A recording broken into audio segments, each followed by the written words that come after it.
Hello everyone, my name is Sizzy from Soda Collects, and today I will be doing my February reading log. So starting off the month, I read volumes 19 through 31 of Slam Dunk, with these two being my favorite covers of the series. I'm not going to be going too in-depth with Slam Dunk in this video, only because I will be making a separate review video solely on Slam Dunk. One thing I will say about this basketball manga though, is that it is the quintessential sports series, and it's a must-read. Continuing throughout the month, I read volume 4 of Nana. I picked up reading Nana in December, but I recently took a break from it. It's a heavy, dramatized series, and I definitely need to be in a certain mood to read Nana. Otherwise, it's a great series, and I love both Hachi and Nana. Moving on, I read volume 13 of Berserk in the Deluxe Edition. This volume started off the 5th major arc of the series, Fantasia, and it was also the volume that really reinvigorated my love for this series. It'll always have a special place in my heart, and I can't wait to read more of it. Within the month of February, I also tried out a bunch of brand new volume 1s, A Sign of Affection being one of the first ones. I really like this story as it takes place in a college setting as opposed to your typical average high school romance series. The male lead can come off as pushy at times. I'm not sure how I really feel about that. I recently watched the anime to this series, and I'd say the pacing is a lot more fleshed out in the anime compared to the manga, as it's much more fast-paced. Overall, I really enjoyed this series and look forward to seeing how Yuki and Itsuomi develop. I really enjoyed how there's a large emphasis on ASL and Yuki's disability. Often when I was reading this, I compared it to A Silent Voice and how sign language and her deafness wasn't really touched upon aside from her being bullied. Another thing about this series is that ASL plays a huge role within the development of the romance, and I can see it being one of my favorite new romance series within 2024. Another volume 1 that I read within the month of February was One Piece. I told myself in 2024 I would definitely start it, and here I am now. I borrowed this volume from the library as I wanted to try it out before fully committing to the series, and so far I've enjoyed it for the most part. Within volume 1, we're introduced to Zoro, and it shows off how he's sort of a misunderstood character by those around him. He comes off as a very scary person, but he's a good man at heart and just wants to be the best swordsman in the world.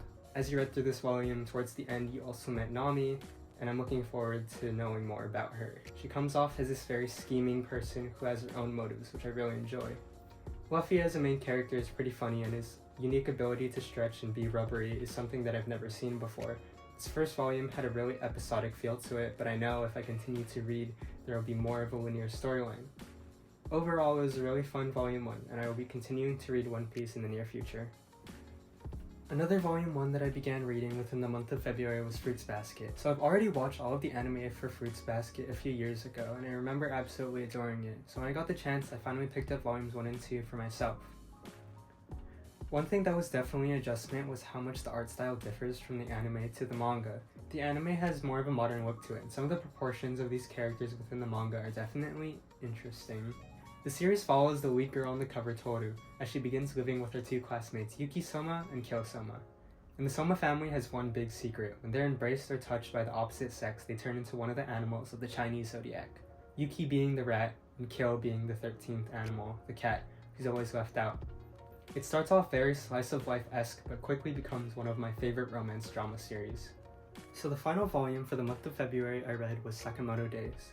This series was probably the one that caught my attention the most, and I got volume 1 for Christmas and I finally sat down and read it.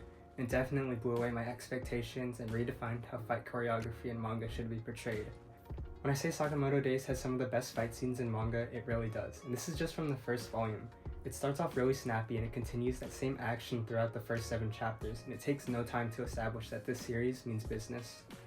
It follows our main, very chubby character here, Mr. Sakamoto.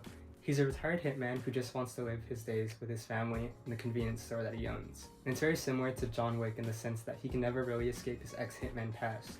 So within the first volume, there's a bounty put out on his head, and he traverses balancing his newfound peaceful life alongside his ex-hitman past. I will be continuing to read this series, and I can't wait to read more of it. I only read one novel this month, which was The Catcher in the Rye. I first read this when I was 15, and I was absolutely obsessed with the main character, Holden Caulfield. It's been a few years since then, and finally having a chance to reread it, I realized that maybe The Catcher in the Rye isn't my favorite book of all time. The things I once admired about the main character Holden I now find annoying and kind of childish. Despite that fact though, I still find The Catcher in the Rye to be an entertaining read.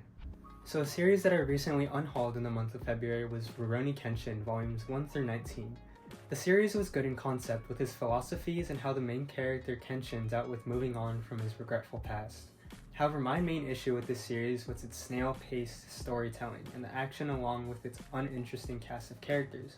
While I found myself rooting for Kenshin, the rest of the characters I wasn't all that interested in. Rurouni Kenshin just felt very anticlimactic, like I was always waiting for something that would never happen. I'm glad to be giving the series to a new home, and I hope the next reader of my volumes will find comfort and enjoy the series in the ways that I couldn't. Some series that I didn't get to in the month of February but I plan on getting to in the month of March include Love Me Not by Iosaki Saka. I've read both Strobe Edge and Out Hard Ride by her, along with her new series Sakura Saku.